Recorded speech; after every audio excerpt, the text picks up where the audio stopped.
Madoua lo Eva la Séné. Moshe Rabbeinu est dans le désert en train de faire perdre les moutons de Yitro. Et d'un coup, il voit un mahazé bizarre sur le mont du Chorev, sur le mont Sinaï. Il voit un mahazé bizarre, il voit un séné, il voit là-bas un arbuste. Dans le désert, c'est-à-dire c'est de la paille, c'est sec. Il est en feu. C'est étrange. Madoua lo kana séné, pourquoi il se consume pas? Il est allumé en feu, mais il se consume pas. Donc il va voir ce qui se passe. Et là-bas, il dit Asurana ve'e. Avant de Kotler, il dit que toute la chalou de la névoie qu'Akadosh a donné à Moshe Rabbeinu dépendait de ce Asurana ve'e. Comme là, d'être capable de s'arrêter pour aller voir ce qui se passe. Ma chikoul ici. Alors, quand on lit l'histoire de Moshe Rabbeinu, c'est sûr que ce qui a amené Hachem à décider que Moshe Rabbeinu soit le Mashiach de Am Israël, c'est toute l'histoire qu'il y avait avant. C'est-à-dire comment il a été Nosé Be'olim Chavero, comment il a donné l'épaule pour aider ses frères, comment il était attentif, Simatleb, qu'il y a un malak, c'est pas le Asurana, c'est pas le Inyan de voir le bruissant, que c'est ça qui a été Machlit, qu'il est le Navi. Et il ramène Ramon Kotler que les Maasé, que si jamais il n'avait pas fait cet effort-là d'aller voir le Séné, il n'aurait pas été Navi. Il n'aurait pas été le Mashiach. C'est-à-dire que le Maké Bepatish, qui a permis à Moshe Rabbeinu d'être le Mashiach de Am Israël et de délivrer Am Israël, dépendait de ce Maasé. C'est-à-dire qu'il fallait bien sûr tout ce qu'il y avait avant, pour qu'on ait au moins le personnage, qu'il y a un Kéli ici, que le Kéli il est là, mais que même si on a le Kéli, rien ne peut commencer s'il n'y a pas ce Maasé de Asurana. Là, la ville, c'est quoi ce Maasé de Asurana? En fait, ça c'est le Yesod Rabotai pour chacun d'eux. Et Kol Echad Vitan. Le Nyan d'Asurana était où Yesod Atsum pour chacun de nous. On peut dire comme ça qu'à un moment donné, Kaviachol, Hachem met les yeux sur toi. À un moment donné, le radar te repère. Tu es repéré par le radar. Hachem Sam lève Elecha. Il y a une raison de ce moment, quand ce moment il arrive. Et quand ce moment il arrive, où Hachem met les yeux sur toi, à ce moment-là, il faut être, comment dire, Mouchanum Zouman. Mouchanum Zouman. Prêt. Prêt, comme ça s'est passé avec Shmuel Hanavi, comme ça s'est passé avec Moshe Rabbeinu, comme ça s'est passé avec chaque sadique. Mouchanum Zouman, prêt à décoller. Parce que Borolam ne donne pas cette chance deux fois. Hachem ne donne pas cette chance deux fois dans la vie. Il y a un moment donné, Borolam, il tend une perche à un homme, il lui donne une possibilité de décoller, de réellement décoller. Et Adam, Yachol et Fasves, etc. Il peut être même Fasves. Avec des tanons de bidon. Je ne me sens pas prêt, j'ai peur, je ne comprends pas ce qu'on veut de moi. Des Isipurim, le Saftot, Inyanim, et mon père, ma mère, ma tante, les cousines, ma famille, Inyanim. Et que le bonhomme, à cause de ces rejbonot là, de Katnouniout, des petits rejbonot de rien du tout, Fasves, il loupe l'avion. Et l'avion, il est parti sans lui. Où il partait cet avion? Eh ben, c'était un avion qu'on avait effrété justement pour Olam Haba. Et quoi, il n'y a plus de vol? Non, c'est fini. C'était le dernier vol pour Olam Haba. Alors qu'est-ce que tu fais toi? Olam Hazé. Tu vois ça, Olam Hazé. Et après, où on va après? Ben, après, c'est bien. Non, il y a un vol. Et il y a un vol pour chacun comme ça à Bretagne. L'on les faces tamatos. L'on les faces. J'avais un barouk, je me rappelle, que j'avais connu quand j'étais jeune. Un barouk mamash, un garçon exceptionnel. Ce garçon, à Bretagne, il faut savoir comme ça. Ce garçon, il fréquentait toujours les juifs. C'est un bonhomme qui fréquentait les juifs, toujours avec eux comme ça. Jacker. Toujours en train de fréquenter les juifs. Et, comment dire, où il les fréquentait? Ben, là où ils vont les juifs. Où ils vont les juifs? Ben, en boîte de nuit. Et toujours avec eux. C'était quoi son réca à lui? C'est quoi d'où il vient? Son père, un Kabyle. Mohamed. Un Proxénès. Ouais, un Proxénès. Pontex, ouais, d'accord. C'est un bonhomme il parle maintenant, il a des prostituées, genre sur les trottoirs, etc. Mahboul. Sa mère, une prostituée, une Goya, prostituée. C'est-à-dire, rien qui peut lui donner une avamina, qu'il va pouvoir devenir quelque chose, ce bonhomme. Mais il fallait, à part ça, il fallait voir le bonhomme, genre Travolta, la belle, quoi. Mahboul en puissance. C'est le Mahboul dans toute sa splendeur. Dans toute sa splendeur. C'est rien qui donne l'idée qu'il y a un embryon de commencement ici. Et ce bonhomme, ses copains, ils ont commencé à faire tchouva. Ça arrive. Ils ont commencé à faire tchouva. Je commence à se retrouver seul. Qu'est-ce que je fais de ma vie, moi? Attends, eux, ils ont fait tchouva. Bon, là, maintenant, nos chemins se croisent. Ils sont juifs. Moi, je suis pas juif. Tant qu'on était là-bas ensemble, il n'y avait pas de nafkamina juif, pas juif. Là où on est, il n'y a pas de nafkamina, on est juif, on n'est pas juif. Ce qu'on fait là, on n'a pas besoin d'être juif. Mais là où ils vont, il faut être juif. Et un jour, il est venu me voir. Il vient me voir comme ça, il me dit, voilà, je veux devenir juif. Je dis, pourquoi? Alors, il me raconte, vide, le vide par excellence. J'ai dit, mais tu dis n'importe quoi, let's go, c'est mieux pour toi. Et regarde ton regard, c'est ton père, ta mère, t'es une tu vas devenir juif. Ça va être trop compliqué pour toi, tu vas devenir fou, Il faudra se débarrasser de ton père, il faudra se débarrasser de ta mère, les signalim, te décoller. Laisse tomber. Il faut toujours les repousser, les bonhommes. Il revient, il dit.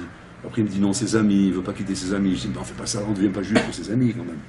On devient juif pour ses convictions, c'est tout. Mais on ne parle pas de ça n'a rien à voir. Et jusqu'au jour où tout ce bonhomme a commencé à comprendre que c'est pas un lien d'amis, rien du tout. Il voulait vraiment. Bon, il a commencé doucement. Sans voter d'Hachem. Bon, il s'est converti, vraiment converti. Et il a commencé à vouloir étudier. Il vient me voir à nouveau, une fois qu'il a fait sa conversion. Il dit, je veux que vous me construisiez. Il dit, construire quoi? Par où ça s'attrape, ce truc-là? Dis-moi où est la tête, où sont les pieds. Où tu veux que je t'attrape? C'est un bidule trop, je ne sais même pas pour l'attraper. Il dit, je vous en prie, aidez-moi, etc. Bon, il a tellement supplié, etc. Il a fait pression avec des gdolines pour m'obliger. Il savait travailler. Et donc j'ai commencé à y apprendre. Aleph, Bet, Gimel, Dalel, comme un bébé. Ce bonhomme aujourd'hui, c'est un tueur à gages. Il était à la Havruta du fils de Ravon Kotler à l'Écoute. Je vous montre où il était projeté, le bonhomme. Et quand je l'ai vu la dernière fois, j'ai dit, dis-moi, comment tu as fait ça? Il dit, c'est simple, j'ai pris les choses au sérieux. La carte Bertsinout. Et bien, mais je vous dis, il me dit, le problème de chaque juif, c'est qu'ils ne prennent pas les choses au sérieux. Il dit, c'est dommage, elle est belle la Torah. Pourquoi ils ne prennent pas au sérieux? Voilà, moi, je racole. Il dit, moi, je viens du néant. Moi, j'ai pris au sérieux. Il dit, qu'est-ce qu'il a fait? Il m'a montré ses classeurs. Des classeurs, il m'a montré comme ça, des encyclopédies talmudiques. Des classeurs où il a ramassé chaque nocé dans la Torah, où il écrit sur ça tout ce qu'il entend dans chaque nocé, de chaque rave, de chaque inyanim, etc. Il dit, j'ai des couchottes. Il dit, les rabbanim, ils s'arrachent leur barbe aujourd'hui, avec les couchottes qu'il a. Aujourd'hui, il a des couchottes chez Rav Yashiv, chez Rav Steinman, il s'arrache les barbes. C'est parce que le moment, il cholette à la colle, il domine tout. Moi-même, j'arrive même plus à le regarder en face, ça fait. C'est un monstre. Et comment il a commencé Rabotai? Un pilier de bistrot. Un danseur de dancing. Il dansait la danse du ventre dans les boîtes de nuit. Un maboul, un fou furieux. Un tueur à gages. Un bonhomme, une savate, elle vaut mieux que lui. Vous mettre des savates, ne les vend pas et lui, vend-le. Et regarde ce qu'ils sont. C'est ma pshat. Asura navere. Comme au moment donné, il a tendu une perche à ce bonhomme, il a dit, je veux voir ce que c'est. Il faut que je goûte, il faut que je vois ce que c'est. Alors moi, je sais que, comment un bonhomme, chaz v'shalom, il pourrait, chaz v'shalom, ne pas croire en ses korotes, ne pas croire en ce qu'Hachem peut faire pour lui, ce qu'Hachem peut lui donner. Et qu'Hachem peut tout donner à un homme. Hachem, il n'est pas un cours de korot, un cours de Torah. Hachem peut tout te donner. Seulement ce qui fait qu'Hachem ne donne pas, c'est à katnout sheba mouchin she'eshtecha. Katnout des mouchin. C'est quoi katnout des mouchin? Tu as un petit cerveau, tu ne te vois pas grand, tu n'arrives pas à concevoir ça dans ta tête. C'est-à-dire ta maladie de la petitesse, elle te mange tellement ton cerveau que chez toi, à la rigueur, tu pries pour devenir un bon juif. Mais tu es mangé par la maladie de la petitesse. Il faut sortir de ça, Rabotai. La sakana, c'est la sakana que guette chaque barour. La maladie d'être petit. La maladie de croire que les grands, eh ben, ça concerne des gens. Il y a des gens spéciaux qu'on appelle les grands. Et que eux doivent devenir grands. Mais ça ne concerne pas tout le monde. Moi, je fais partie des petits. Un davar kazé. Il n'y a pas grand petit. Il y a Yehudi. À ta Yehudi, ça y est, tu fais partie de la race des grands. Tu fais partie de la race des seigneurs. Yehudi, c'est davar tsoum. Yehudi, c'est toutes les conditions sont remplies. C'est-à-dire que tu as toutes les conditions remplies, et en plus tu es venu à la Yeshiva, il dit c'est pour. Vous connaissez Tosot qui dit que Chazaka, Bachou Magia la Yeshiva, ça y est, Chazaka, Shietse Miminu Adam Gadol. Rav Steinman, il a tranché. Rav Steinman a tranché dans l'Akha il n'y a pas longtemps, qui dit que Assur Chamour, la fria les Bachour, chez l'Omed Beishiva, de déranger un Bachour qui étudie à Yeshiva, Shema, Atamonea po Adam Gadol. Comme ça, il dit, peut-être je suis en train de déranger un Gadol d'Israël. Parce que chacun, il dit, chaque Bachour qui est à l'Yeshiva, il a le potentiel de devenir un Gadol d'Israël. Chazaka. C'est pas un Safek, c'est Chazaka. Si tu n'es pas devenu Gadol, c'est toi qui as été une facelesse.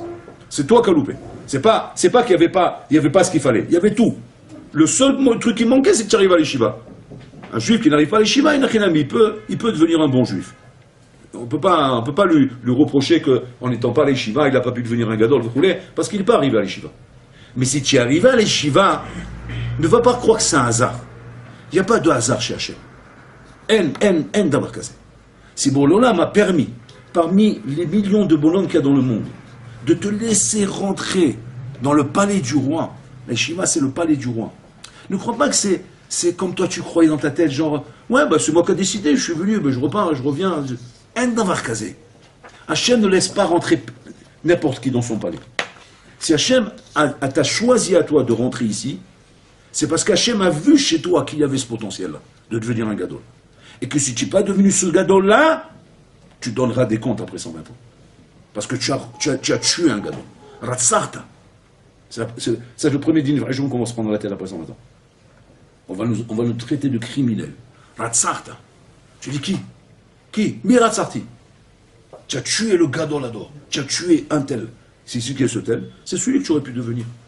Qu'est-ce qu'elle dit l'Agma?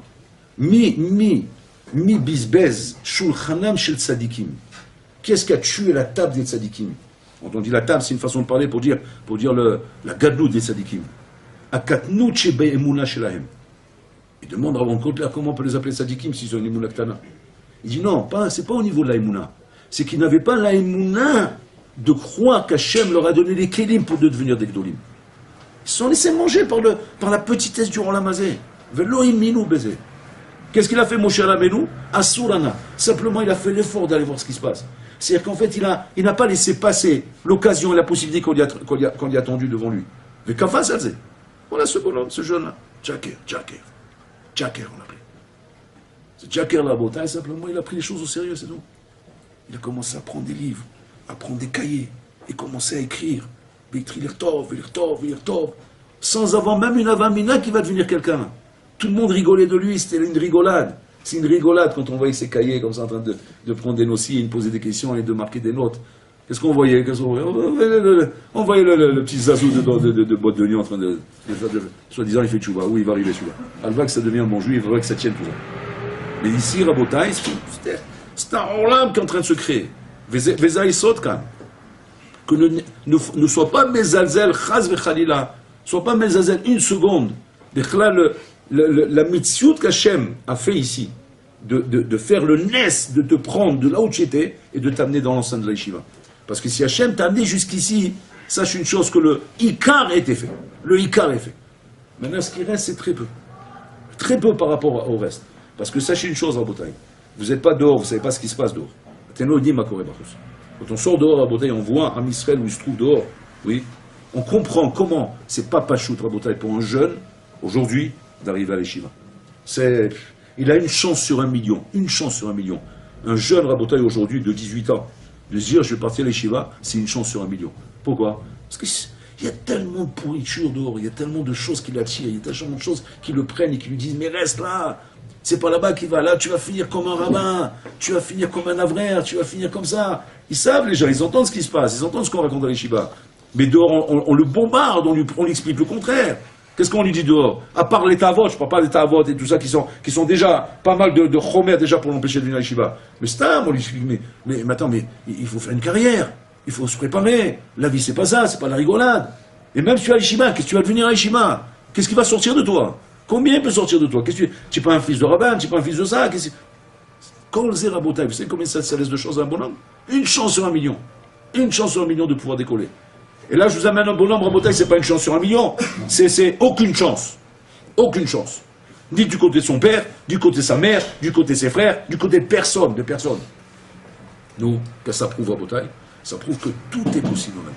Tout est possible. Seulement quoi? Il faut prendre les choses au sérieux. C'est la Karat Bertsinut, Rabotai. Et ça, on l'a vu, Mamash, on l'a vu quand on était à l'Eshiva, Rabotai. C'est pas d'Afka, des bonhommes, Rabotai, qui étaient prédisposés, qu'on a vu sortir des Gdolim. C'est pas d'Afka cela. C'était d'Afka de cela, Mamash, qu'on ne croyait pas du tout. Chez leur Khashavnu. Mais simplement, qu'est-ce qu'ils ont fait, Rabotai? Ils ont pris la chose au sérieux. Ils ont commencé à travailler.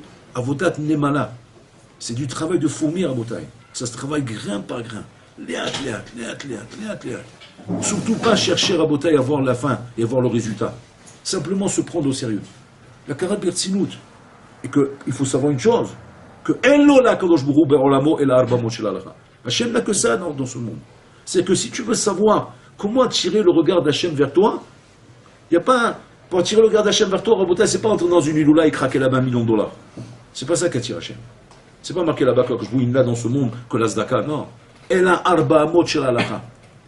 Que l'endroit où on étudie, c'est ça qu'il a Hachem. Hachem, il peut voir un juif, Rabotai, dans une iloula en train de craquer $1 million. Ouais. Et à côté de ça, un petit juif, ouais, comme vous, au Beth Midrash, à Ner Yosef, dans Mehacharim, ouais, il a fait une petite pointe le soir. Il est resté un peu plus tard que d'habitude. Bon, alors là, Mozev et Iloula, la Iloula l'intéresse même pas, oui. Parce que ce qu'il a fait là, encore heureux qu'il a fait, qu'est-ce qu'il fasse d'autre? Il manquerait que ça, avec tout l'argent que je lui donne, ouais, le bonhomme qui va oser me refuser $1 million. Mais tu rigoles, je l'éclate s'il c'est pchita. Il a que du kavod de ça d'abord. Même le kavod qu'il a soi-disant qu'il a donné $1 million, il est pour lui, c'est pour sa tête. Il est sorti là-bas, les applaudissements, Hazako Baro, on lui a mis la plaque, rien qu'il ne manque rien que sa photo. Nous, Maya de s'amuser. Ça vaut quelque chose, ça? Que non. Et là, un petit juif, dans son coin, il reste au Beth Midrash. Tous les barourim sont partis dormir. Et lui, il est encore au Beth Midrash, en train de prendre des notes. Pour l'Olam, Ozev et Takol. Il laisse tout tomber. Yoshev Liado. Il s'assoit à côté de lui. C'est ce que ça veut dire. Enola Kajbourou Berolamo, Ela Arbamot Shalala. Il se met dans tes Arbamot. Le chef de Arbamota. Pourquoi il s'assoit là-bas à Kajbourou? Parce que Kajbourou dit il est miskin dans la maison. Hachem, c'est un miskin. Vous connaissez un pauvre dans le monde? Je vous demande une question. Est-ce que vous connaissez aujourd'hui un pauvre dans le monde qui n'a même pas une chaise pour s'asseoir? Vous connaissez ça? Il n'a même pas une chaise pour s'asseoir. Je crois pas que ça existe. Même les pauvres qu'on trouve sous les ponts aujourd'hui, oui, et ils trouvent des chaises pour s'asseoir, ils trouvent un carton, ils trouvent tout. On trouve où s'asseoir. Un pauvre dans le monde qui n'a pas une chaise pour s'asseoir, ça existe ça? Ouais. Qui c'est celui-là? Enlo qui sait. Le qui sait d'Akadosh n'existe pas. Hachem n'a pas de chaise pour s'asseoir. Hachem n'arrive à s'asseoir que grâce à toi qui est en train d'étudier, tu lui donnes Arba Amot. Il se met à côté de toi. Il dit voilà, grâce à toi, j'arrive à avoir un peu de minutes. Donc Hachem, il voit Rabotai un bonhomme que tout le monde, va dormir et que lui, il reste au Beth Midrash. Et notez l'Akadosh Menucha, parce que grâce à lui, il vient s'asseoir à côté de lui. C'est ça la matara du Olam. L'Olam, il n'a rien d'autre que ça. C'est Macheshlo l'Akadosh Olamo. Donc si tu veux savoir comment attirer l'attention d'Akadosh, comment l'amener à s'intéresser à toi, c'est ça. C'est quoi la voda, Rabotai? C'est ça le lien. La chevet, la route de Olam, chez Eli Baolam. Moi aussi, je n'ai rien dans ce monde, si ce n'est que les Abam de Shalalacha. Mais ça, Rabotai, pour arriver à ça, il faut y croire. Parce que malheureusement, aujourd'hui, le Issa est prêt à tout faire. Donc je n'arrive pas à croire à ça. Prêt à tout faire, Rabotai. Regarde ce qu'il a mis en place aujourd'hui.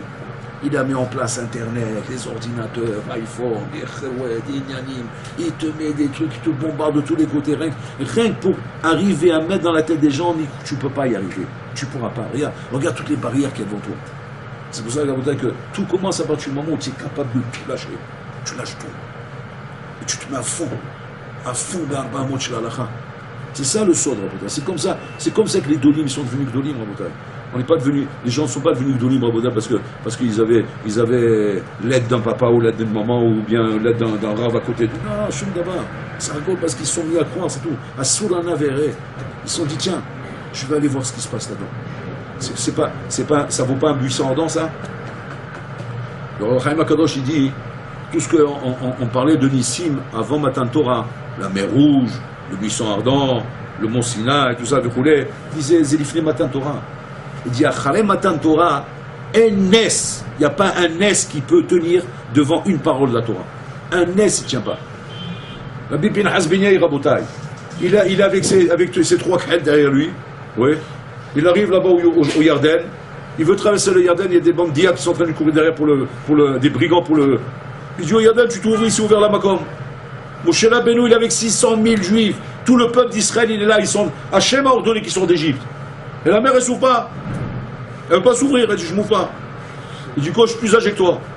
J'ai été créé avant toi, moi, dans ce monde. L'homme, il a été créé le 6e jour. Moi, j'ai été créé le 3e jour. Donc, ça doit me respecter. Je n'ai pas à t'écouter. C'est quoi cette histoire? Et pourquoi tu dis pas comme ça, Rabbi Pinchas ben Yair? Pourquoi le fleuve, je dis pas la même chose, j'étais créé avant toi? Pourquoi c'est comme ça? Il dit, l'Ohaim HaKadosh, c'est pas pareil, ça n'a rien à voir. Là, on est après Matan Torah, là, on a vraiment Matan Torah.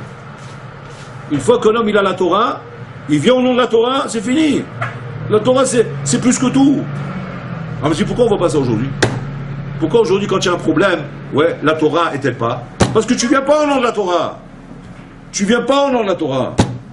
C'est comme un petit miné, là, mais devant un petit chaton, devant ta Gemara. Tu vois comment il faut être devant la Gemara? Comme un lion, qui est Arié Robetz. Dans le Beth Amikdash, on nous a montré à quoi ça doit ressembler un juif. À quoi ça ressemblait le feu qui mangeait le korban Rabotai? Le feu, il prenait la forme d'un lion, le feu, sur le misbéach. Tu voyais la flamme comme ça, puis tu voyais un lion en flamme, en train de dévorer le korban. Maïna, pourquoi Chine a fait un lion en train de dévorer le korban? Laisse le feu normal, en train de dévorer le korban. Pourquoi il faut que ça prenne la forme d'un lion? Pour te dire que c'est ça la voda. Si un juif il n'est pas comme un lion, ou là, le ça il t'avale tout de suite. Il y en a qui si tu es un lion qu'on t'avale pas. Il gaber kéarié. La vodato idbala, la shkin baboké. La première lacha du Shulchan Aruch. Comment elle commence? Comme un lion, tu vas te lever le matin. C'est ce qu'il disait Bilam. Bilam, il était impressionné par Israël. Il a dit, c'est incroyable. Ils se couchent comme des fauves, ils se lèvent comme des lions. C'est ça. Bilam lui-même, il était impressionné. Est-ce que tu te couches comme un petit minet, un petit chaton? Comment tu veux te lever comme un lion? Il est parti au lit, il fallait s'émaser comme un sac de pommes de terre. Après, il s'étonne pourquoi le matin, il ne se lève pas comme un lion. C'est votre dingue. Tu es parti dormir. Pour toi, tu es parti dormir, tu es parti dormir. Et pour se lever comme un lion, on ne va pas dormir. On est tombé, ça racole. Comme un lion, mais on se lève. Pourquoi? Parce que dans nos têtes, on sait ce qu'on a en face de nous. On sait la gadloute qui nous attend. On sait ce qu'on peut devenir ici. On ne joue pas à Rabotai. On ne joue pas avec sa vie. La vie, Rabotai, elle est courte. Elle passe très vite. Et très vite, tu vas te retrouver, demain, devant le din v'heshbon devant Kadosh Baruch. Et si jamais, chaz et shalom, tu as sacrifié ici le gadol que tu pouvais devenir, mais on va t'éclater là-haut, on va t'éclater. Tu crois que c'est comme ça qu'on devient? Tu crois que c'est comme ça quand chaz et shalom, on passe devant le din? Bon, là, on l'a mis, il ne pardonnera pas. Il ne pardonnera pas quoi? Pas il ne pardonnera pas parce qu'Hachem, il est méchant. Hachem, il n'est pas méchant, il est miséricorde, Hachem. Mais quand Hachem, il voit comment tu as gâché, que tu pouvais devenir le meilleur, ça Hachem, il ne pardonne pas. Parce que Hachem, il connaît le Hémet. C'est pas comme à l'école quand on disait sur toi, il a un potentiel, il peut bien arriver, Tout ton carnet, c'est rien que ça jusqu'à la fin de tes études. Ouais. Mais les gens, on n'a jamais rien vu, quoi. Jamais rien vu. Bon, là-bas, tu peux dire quoi? Bah, peut-être qu'ils ont dit ça, mais on n'a pas prouvé que c'était comme ça. Mais bon, là, il te prouve, lui. Il va te montrer comment tu pouvais devenir un gadol. Et comment tu aurais pu sortir d'ici un lion. Seulement quoi? Tu as négligé. Mais ce qui est malheureux, Rabota, ce qui tue, c'est quoi? C'est qu'à cause de quoi tu as négligé? À cause de shtuot, à cause de petites bêtises, de petits problèmes. Katnout shebahem, katnout shebahemouna. Un homme, il peut se faire attraper par la petitesse, le petitesse du roi Lamazé. Les Sarabota ne vendent pas des grandes choses, ils vendent des petites choses. Ils jouent que sur une chose, les Sarabota, ta petitesse, ton petit esprit, ton petit cerveau. Il sait que si jamais tu lui donnes l'impression, et c'est grâce à ça qu'il s'approche de toi, d'être petit, il sait que ça est ton compte. Pour ça, il faut constamment ne rien négliger. Ne pas négliger aucune tfila, aucune avoda, aucune journée. Aucune journée ne doit être négligée. Rabbeinu Yonah disait que chaque tfila, elle est unique au monde. C'est pas une autre tfila, non. Chaque tfila, elle est unique au monde. Chaque bracha, elle est unique au monde. Il n'y aura pas une autre pareille. Même si on dit qu'on peut faire tchouva, mais là, c'est un autre pain, là. Tu l'as loupé une bracha, tu l'as loupé. Cette bracha, elle était unique au monde. C'était maintenant qu'il fallait la faire, et que Boulorlam avait réuni tout ce qu'il fallait autour de cette bracha. On comptait sur toi, tu l'as loupé. Cette journée, elle est unique au monde. Ne parle pas de demain. Aujourd'hui, maintenant. Maintenant, j'étudie bien. Demain, on verra bien ce qui se passe. 5 minutes, j'étudie bien. 5 minutes après, on verra ce qui se passe. Ne travaille pas sur le... Ne laisse pas le ça t'impressionner avec le après. Le après, c'est pas à toi, tu n'as pas ce monde. Lama, comme il dit, Lama le Khalid Gaot be'olam she'eno shelcha. Pourquoi tu te prends la tête sur un monde qui n'est pas à toi? Demain, c'est pas à toi. Ce qui est à toi, c'est maintenant. Alors maintenant, vas-y. Tu as la tefila devant toi, fais-la bien. Fais-la comme si c'était ta dernière tefila. Comme si que, après cette tefila, c'est fini. Tu vas monter au Olam Haba et on va te juger sur cette tefila. Comme ça, il faut vivre. C'est mon dernier limoud, voilà. C'est ma dernière heure à étudier. On va me juger là-dessus. D'après ça, on va décider toute ma vie, toute mon éternité, sur cette heure que je vais étudier maintenant. Comme ça, il faut réfléchir à Botaï. Pourquoi? Parce que c'est un maître, c'est pas un instinct virtuel ce que je dis. Parce que tu sais pas. Tu sais pas quoi. Un homme, il sait Rabotaï s'il va vivre encore ici, s'il va rester encore ici, ce qui va se passer encore. Il sait pas Rabotaï. Tu vois un bonhomme, il était assis au Beth Midrash, tranquillement, en train de leur puis Tom, il est sorti, il a pris la voiture, il a accident de voiture, il est mort. En fait, c'est vrai, c'était son dernière heure. Et pourtant, il savait, on l'a entendu sans Moussa. Mais il n'a pas pris au sérieux. Il n'a pas cru que ça allait être aussi vite. Mais c'est comme ça que ça se passe, Rabotaï. L'omrim stam varim. Hashem lo mesachek. La vie, Rabotaï, passe très vite. Et la chance qu'on te donne, elle est unique, elle est maintenant. Zachita, zachita, lo zachita, lo zachita. C'est où c'est. Et qu'est-ce que tu es en train de vendre? Avec quoi tu remplaces la Torah? Avec des ch'toyotes. Un, c'est l'armée. L'autre, c'est sa copine. L'autre, c'est le hijab. L'autre, c'est sa daf. L'autre, c'est son iPhone. L'autre, c'est son... Attends, si tu mets quelque chose en face de moi qui pèse, je comprends. Qu'est-ce que tu mets en face? De quoi tu parles? Qu'est-ce que tu es en train de me prendre? Qu'est-ce que tu mets à la place de la Torah ici? Ah, tu vas dire quoi? C'est dur. Azmak, c'est dur. Il faut apprendre à Botaï à supporter la difficulté. Bien sûr que c'est dur. Pour tout le monde, c'est dur. Le Stapler lui-même, il dit que c'est dur. Le Stapler, quand on allait le voir, on croyait que lui, c'était dans la poche. Lui-même, il disait. Moi, et ça, à mon âge, il disait, je le sens comme un lion que je trappe comme ça avec ma main. Je dis, j'étudie avec ma main gauche, et de ma main droite, je tiens mon Yetzara. Comme ça, il disait, je le tiens avec ma main droite. C'est pas facile. On a envie de dormir, on a envie de se reposer, on a envie de s'asseoir au soleil, comme un lézard. Regardez, compter les voitures qui passent. Sûr, l'homme il est feignant, comme s'il dit le Shlomo Meller. L'homme il a celle de nature. Tout le monde a envie de se la kiffer. Tout le monde, tous les grands rabbins voulaient les grands rabbins avec les grandes barbes. Tous. Ne crois pas que tu vas. Parce que quand tu les vois, tu dis ouais, mais c'est facile, regarde, ils ont des grandes barbes, c'est pour ça qu'ils y arrivent. C'est pas Kachour à la barbe. C'est Kachour que le bonhomme ici dit à un moment donné, ça suffit, voilà. Coûte que coûte, je travaille, même si j'en ai marre, même si j'en peux plus. Il faut passer ce cap, pour Botaï. C'est une maturité à atteindre. C'est une maturité qu'on atteint dans la vie. On appelle ça la bagroute. C'est-à-dire, on passe d'abord il y a l'enfance, d'abord pas autant, on appelle ça bébé. Après, il y a l'enfance, après, il y a l'adolescence, et après, il y a adulte. Bon, vous n'êtes pas arrivé encore adulte, mais bientôt, si Dieu. Il y a adulte. Adulte, c'est quoi, Rabotaï? Adulte, c'est ce qu'on appelle boguer. Mevougar, boguer. C'est quoi boguer? Mais la chanson midgaber.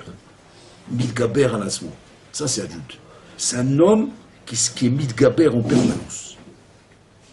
Un homme qui n'arrive pas à être midgaber en permanence, c'est pas de sa faute. Il est encore enfant. On dit yeled. C'est bon, il est yeled. C'est-à-dire qu'il est envêté. Yeloudisha. C'est-à-dire quoi? C'est-à-dire c'est une naissance. C'est une projection, ça raconte. C'est une naissance. Il n'est pas atzmaï encore. Il est dépendant de sa naissance. Il est encore avec le cordon. Il y a le cordon accroché quelque part. Venez-moi en aide. Venez-moi en aide. Qu'est-ce que je fais? Qu'est-ce que je fais avec vos arabes? Où je vais? Qu'est-ce que je fais de ma vie? Mani Khoshev. C'est Yeled. Il est talou Behekimo. Il est encore Somer Ashulchanavi Veimo. Boguer, Midgaber. Il n'y a pas. Il a compris c'est le Emet, ça y est, décide. C'est dur à Botaï, c'est une bataille. La tfila, vous croyez que c'est facile d'avoir la kamala dans la tfila? Mot à mot. Il faut l'arracher le mot. L'arracher de qui l'ont pris du Yetzara. Tu ne vas pas me voler la tfila. C'est 5 minutes, il y a une d'avoir casé. C'est Nitzri. C'est la bagarre du Netzar contre le Geinam, contre la Touma. Ne pas laisser. Il faut être boguer, Lidgaber. Je fais une bracha maintenant, Tidgaber. Je fais un Tidgaber quand d'avoir. Je t'ai pas dit d'être Tidgaber 4 de suite.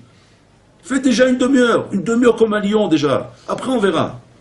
Ika Avoda Botaï, il ramène tout l'image Girim en Botaï. C'est avodat d'Aboker. Ça, c'est le Icar. Pas Boker. C'est-à-dire se dire, voilà, je vais bien faire mon Seder Rishon le matin, et après, on verra bien ce qui se passe. Mais au moins, le matin, faire bien. C'est Icar avodat. Et après, Bezat Hashem, normalement, quand tu fais bien comme ça le matin, après, la journée, elle est bien. Mais au moins ça, il gaber. Pour ça, on parle du gabrou, tout ça dans Shulchan Aruch. Le matin, on parle, c'est marqué. Et le gabrou, c'est le matin à Botaï. Parce que tout va d'après le début. Si le matin, tu te lèves déjà, tu traînes les sabbats, ça y est, ta journée, elle est morte. Ta tefila de Shachrit, elle va être morte. La tefila, ça va être mort. Tout va être mort. Moi, je me rappelle Rafrakin, quand il rentrait au Beth Midrash, mais il rentrait comme ça. Enfin, j'ai parlé, j'ai dit au Rav, pourquoi vous faites des gestes comme ça? Vous ne pouvez pas rentrer normalement. Pourquoi vous faites comme ça? Ça aussi, il faut être Milgaber pour poser des questions. C'est des lions, tu as peur d'eux. Mais il faut être Milgaber, sinon là, Baïchan l'omède. Si tu es Baïchan, tu n'apprendras jamais. Lui, il n'est pas Kavdal, lui. Tu as vérifié, bien sûr. Sinon, c'est jamais que tu poses une question une tarte, bon, on arrête.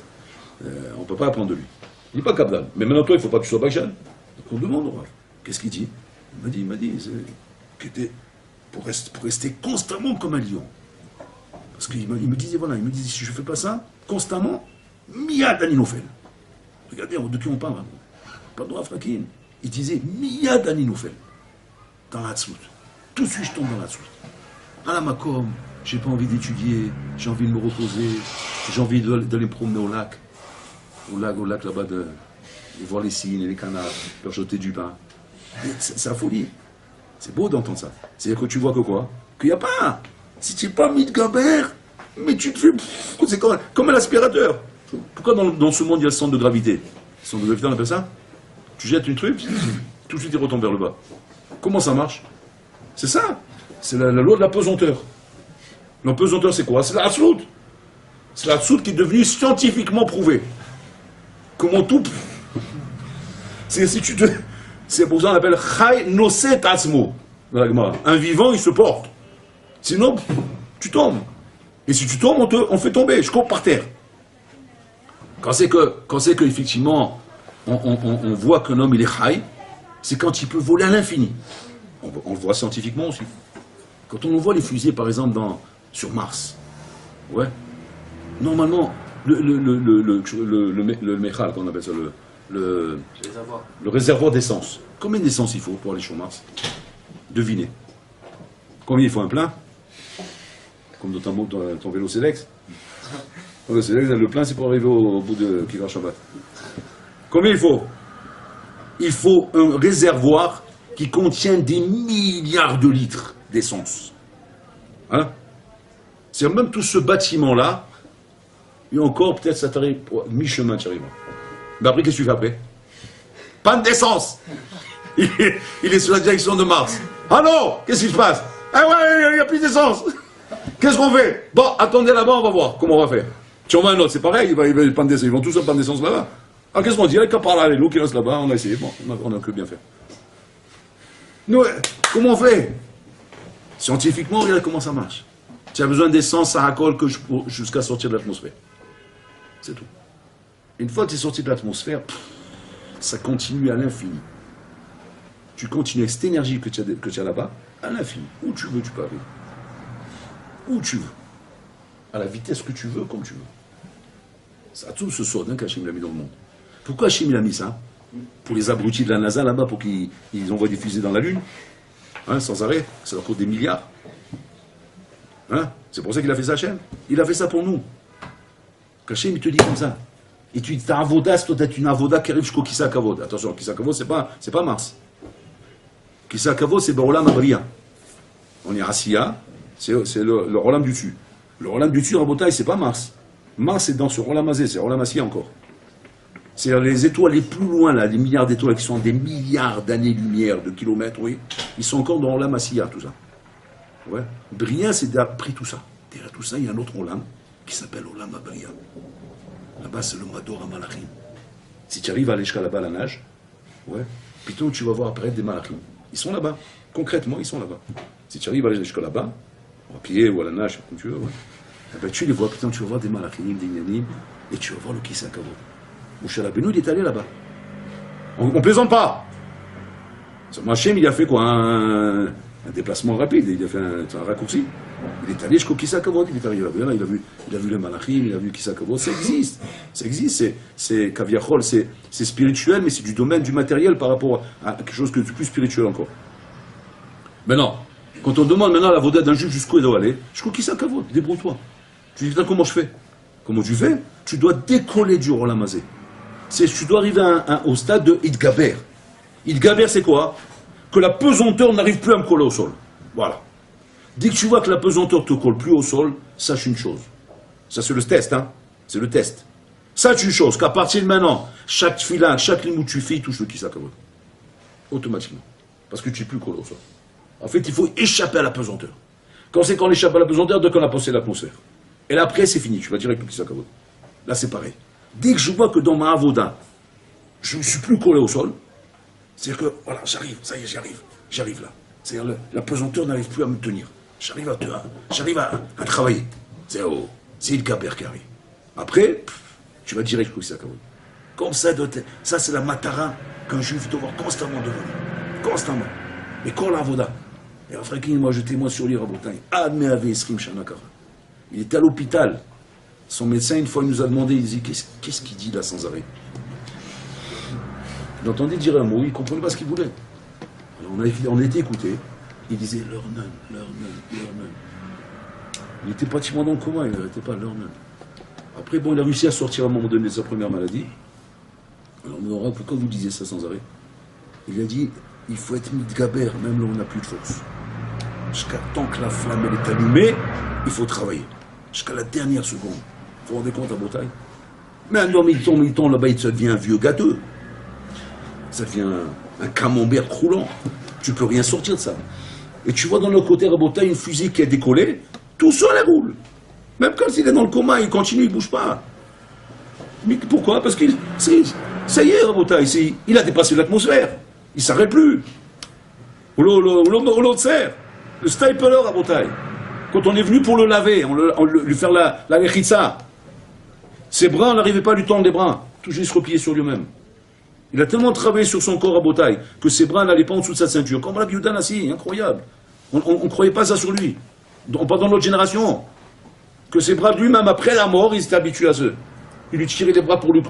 Alors, c'est quand t'es mort, c'est ça. Pas, tu peux lui casser les os.